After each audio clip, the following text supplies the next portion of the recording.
Hello everyone, and welcome to the first monthly income report video reporting on November 2025 as far as my publishing journey, tracking my publishing journey to attempt to make upwards of 7 figures from my publishing business. So this is the first month that we've done this. I did a couple of weekly videos on this topic, but I realized that I didn't often have much to update people about each week. So I'm now doing this as a monthly video that I'm going to do, just tracking everything that I'm doing. Now, this is the first month that I've really started to take my publishing business seriously. In the past, with this channel and everything, I've just been geeking out about the technology and about writing stuff, but not really putting a whole lot of effort into the publishing or marketing of my books. Now, I have been publishing books ever since 2018. I wrote 14 books the traditional way before AI came around. Now I do use AI in my process to augment what I'm capable of doing, but I also work with ghostwriters to produce books that way. And I have multiple tools in my belt as far as producing the content that will go into publishing. But I'm spending a lot more time really focusing on the publishing aspect of things going forward. So keep in mind that this is like the first month I'm taking things seriously, all right? And a lot of what happened this past month was preparatory work, getting some of the basics established and also making quite a number of mistakes and figuring out what was not working. That is a crucial part of the process as well. It's kind of feels sometimes like every time we make a mistake that we've wasted time or money. And in the case of November, I honestly feel that way a little bit because it doesn't look like I've made much progress, but I can tell you just from learning all of what doesn't work, I've made a number of pivots that I think that are going to have really good long-term results, but they are long-term results. And so let's talk a little bit about that. I've got a spreadsheet here. This is modified a little bit from the spreadsheet that I was using from my weekly. So a couple of things that I want to report on right now. Keep in mind, I'm going to expand this spreadsheet in the future to have probably things like number of new email subscribers, to differentiate between Amazon ads and Facebook ads and stuff like that. But I'm really trying to take a systematic approach to things, and I'm really only focusing on 1 or 2 things at a time. So those are the things that I'm reporting on here. And the first is titles published. And as you can see, I published 0 titles in November. Once again, this is kind of, I'm prepping things. And I have my first major fiction release coming out in about 2 weeks from when I'm filming this. And so like things are spinning, and I've got 6 different public domain books that I'm prepping that I'll probably be done with them by the end of this week. By the time you see this, it'll probably be done. And I will publish all 6 of those, although I will probably drip them out so they're not published all at once. But anyway, lots is happening behind the scenes. I've got over a dozen books that have been written by ghostwriters that I just haven't published yet. And so you can see how I just haven't been putting in the effort into the publishing and marketing side of things because I've had this YouTube channel and all this other stuff. So 0 titles published. I spent $55.78 on Amazon ads. This was almost entirely going to my nonfiction books, like the plot module, for instance. And it was actually good that I checked this because this is a lot less than what I've spent in the past and kind of explains why I had less of a stellar month as far as my nonfiction is concerned compared to what I usually get for nonfiction. As far as fiction revenue, and I lump all my fiction and my public domain titles all together here, I got $77.38. That is also pretty low for me. Usually if you combine all of the public domain stuff, it's usually at least double that. But still, we're putting the effort, that was with no effort put into marketing the fiction whatsoever. And I still haven't really put any effort into marketing this fiction on Amazon. So, expect this to see big changes as I even just start to run ads to it, where I'm expecting to see a lot there. My nonfiction got a little over $500, $528.93. And again, this is a low month for me. Usually this is upwards of like 800 to 1,000. But I did notice that my Amazon ads had gone down considerably. Usually this is like 200 or 300 that I'm spending in Amazon ads on those books. So I'm going to have to go into my Amazon ads and kind of figure out why it dipped down so low. I'm sure there's probably a dumb reason somewhere. I have not been monitoring my Amazon ads effectively. And well, I'll get into what I'm doing with Amazon ads in the future. So that leads to a total revenue of income minus expenses of $550.53.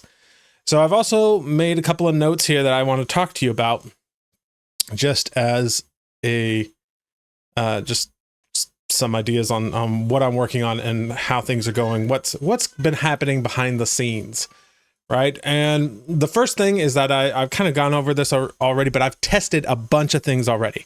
I launched 2 YouTube channels to promote my fiction, trying to get things into more of a subscription model with my fiction group. I quickly realized that that was not working. I also ran ads to that group and spent like $200, didn't get a single sale out of that.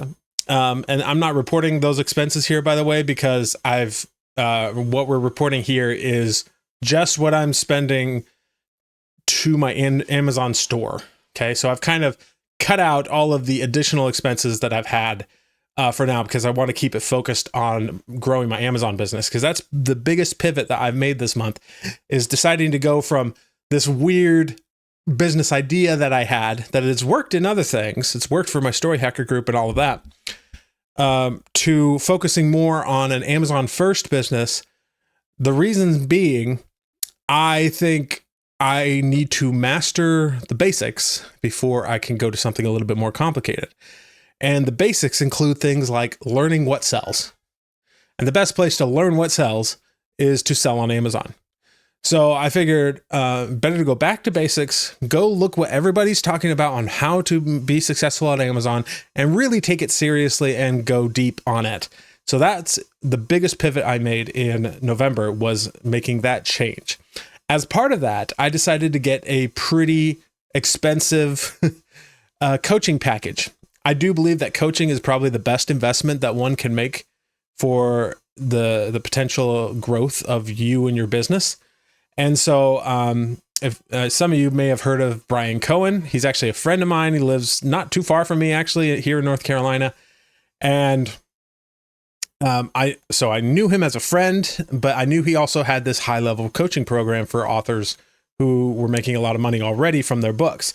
Now, I wasn't making as much money from my books, but I do make a lot of money through other baskets, other eggs in other baskets.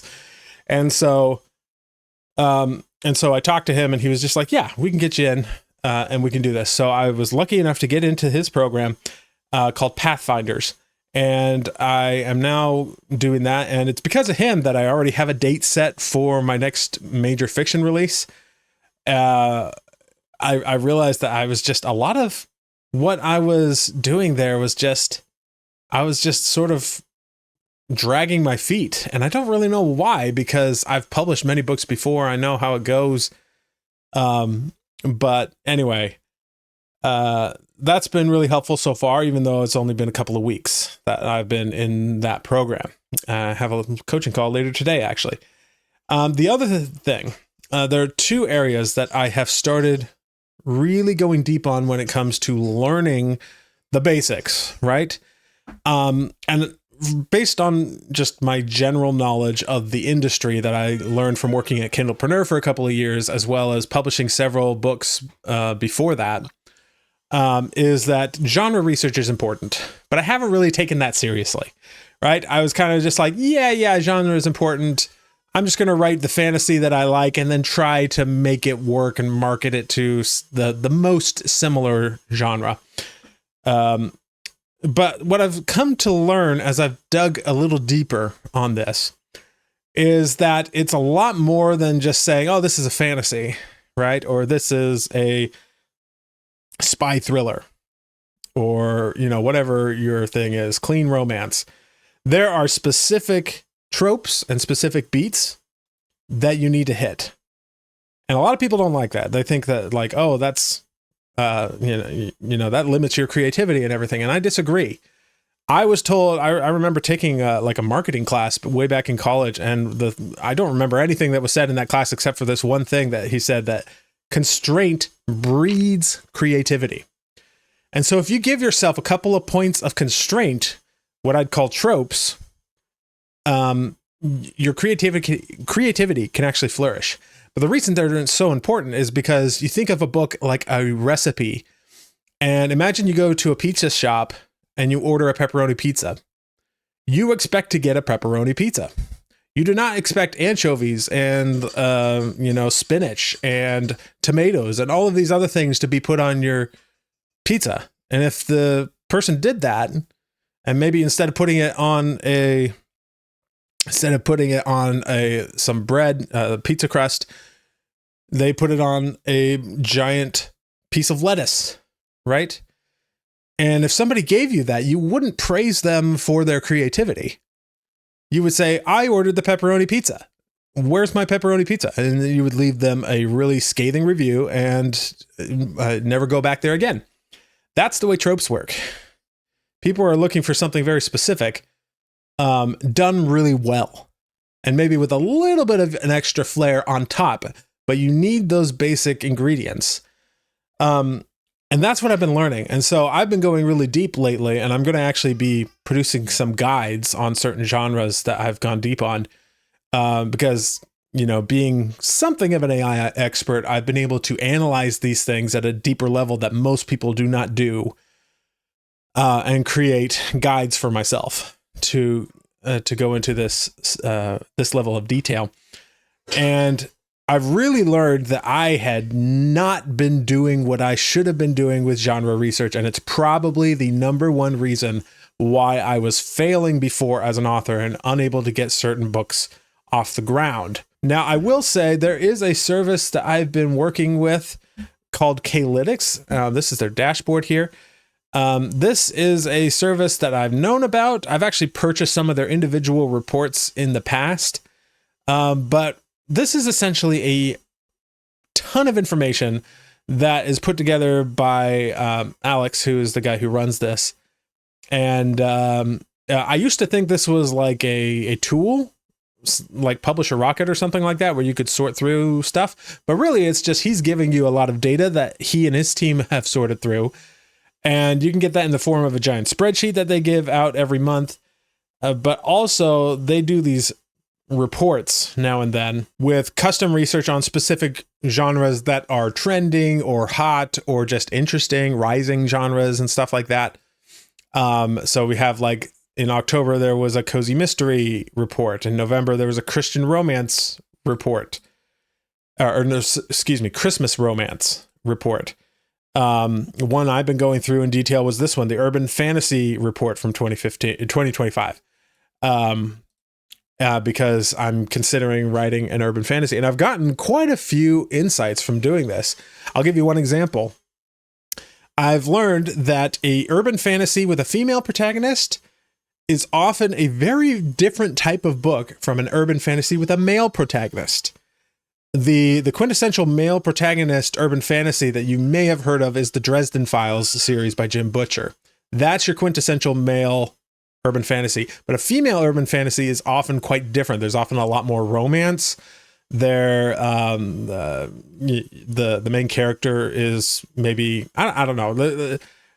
You have to dig into it, but like there's a lot of differences. It doesn't feel like the same book. The male one, he's usually more of like a hard-boiled detective. With the female version, it could be quite a different situation for the main character about what they are. There can still be some detective versions, but anyway, like when you get to this amount of detail, you really start to learn that there are subtle differences that make a difference for the readers of those genres. And if you get it wrong, it's like giving you the kale salad instead of the pepperoni pizza. And so I've been considering doing a male-led urban fantasy book, and so that's the reason I bring that up. But there's lots of things in here that I've really enjoyed learning about. And even if I don't plan on writing in that Like, I don't really plan on writing a Christmas romance, but I'm really interested in kind of learning what's going on in the market and just seeing how all of this works. And horror fiction as well. Like, there's lots of interesting stuff here. So this is not the cheapest program, but I have found it to be pretty valuable, especially when working together with something like Publisher Rocket, which allows me to sort through the data myself manually. It's been a good resource for me. So I do have an affiliate link to this down below if you want to check it out. No sponsorship or anything. This is just something that I bought recently and actually have found it to be useful. And I'll probably do a full review of it at some point at a later date. So other than that, I am working to publish a lot of titles in the near future, both my own fiction as well as some public domain stuff that I have really good data pointing to indicate that I might be able to make some good money there. And the other thing that I'm doing is I'm really going deep on Amazon ads. I haven't really started this a whole lot yet, but there wasn't much that went into Amazon ads in the month of November. So this is more of a December thing that's coming up, is that I really want to work on Amazon ads. And the good news is that my coach, Brian Cohen, is kind of known as the Amazon ads guy. There are plenty of other people that are successful with Amazon ads as well, but he's one of them. And so I plan on going through his programs, and I'll probably have a review of those as well on this channel as I go. The idea is that I'm going to be documenting every part of my process, starting with genre research and Amazon ads as the two big things that I really get deep into here on this channel. So that's happening and starting, I should say, in December. So we'll see if that has any major influence on things. The last thing I want to point out before I close this video is that over the course of November, I was working extremely hard on a lot of things like those YouTube channels that was not showing a whole lot of results. Now, you could just say stick with it. You know, the sun shines at the end of the tunnel, but you've got to spend a lot of time doing that. And that can be the thing about spending a whole lot of work trying to make something work is that you very quickly figure out A, what's not working, so we can cut that. And B, are there better ways to do things? I've already talked about my pivots and stuff like that. But because of that, I was even having some success on one of my YouTube channels. It got monetized in 3 weeks, which is insane. That's faster than the Nerdy Novelist got monetized. But I was finding that I was spending so much of my time working on that channel that I wasn't spending as much time working on stuff that would allow me to publish a lot of stuff. And really, my time spent was maybe like 2/3 on YouTube, including this channel, and like 1/6 doing administrative stuff that I have to do, and then like an additional 1/6 doing what I actually wanted to do. So you learn through this process about what you really want to do, and spending more time doing more of what you love. And I realized that there are a couple of things that at least temporarily I need to cut out. And one of them was that YouTube channel, even though it was seeing some success. And I was getting people on my email list because of it and reading some of the free books that I offer. That can wait, I think. I think I can put that off and get to it at a later time when I'm ready for it. But right now, I'm much more interested in this genre research and doing Amazon ads and starting from the beginning. Whereas I think YouTube, there are people that are really successful with a YouTube first, but they're kind of the exception. And I really want to go a little bit more traditional and see if I can make that work and document the whole process and to help you guys. And so I'm keeping it to just this YouTube channel and the videos I produce on this YouTube channel. And, but only doing like one a day or so. It's a lot less time to focus on just one YouTube channel than to try and do two, especially when the second one I was writing and recording one episode for every day of the week. So 7 a week. It was a lot. And the other thing that I've cut out, surprisingly, is a lot of the writing. I've decided that at least temporarily, I need to take a break from writing fiction. Even with AI, because that was taking away from this task of publishing. I need to start publishing. And there's a lot of things that I want to test in the publishing that are, I guess you could call it like AI writing of a sort, but it's really more like creating derivative works, like translations of my books using AI, or a young reader edition of my books, or different versions of public domain books, stuff like that. Those are all things I really want to test. And I couldn't really do a lot of that while also spending a lot of time writing a new book. So with that in mind, I've actually pulled back a little bit on the writing. I'm still doing a little bit here and there, but it's more as part of another larger project than as like a regular habit, right?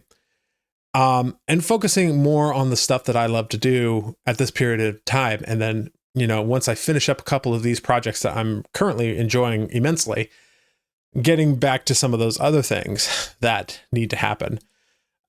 So it's been a big balance over the last couple of months of just thinking through, what do I actually love to do? What lights me up? And there's a certain amount of that that's just like doing R&D with AI and playing around with it. I just love that. There's a certain amount in terms of the publishing process. I'm also a huge lifelong learner type of person. I love to learn new things and document it. So that's part of things. And focusing more on that, because right now, where I am at is I have a problem. It's a good problem to have, but it's still a problem of having too many things that I want to do and not being able to do everything. So the solutions to that are to either cut some of that out, find somebody else to do it, hire them, which I do some of that as well. But some of the things can't really be hired out. They have to be done by me, at least at first, while I get it off the ground. And I cannot do all of those things. So some of them have to be cut out, even things that I enjoy doing. Like I loved making that YouTube channel that was doing really well, but I think I found it was getting in the way of other things that I loved, and I had to prioritize what I work on. So this is just kind of a word of caution for those of you who are looking to become a publisher yourself, to publish your own books. When I say become a publisher, I'm talking about myself primarily. Where if you want to take this seriously, you are a publisher already, just a publisher of one person. You're going to have to make some sacrifices. You can do anything you want to do, but you can't do everything that you want to do. And that's something that I've had to learn the hard way, especially over this past month or two. Those are my final thoughts. I'll see you again for the revenue report for December in about a month from now. And hopefully, if you have any questions, let me know below, and I'll be sure to try and address those next time. And in the meantime, I will see you in the next video.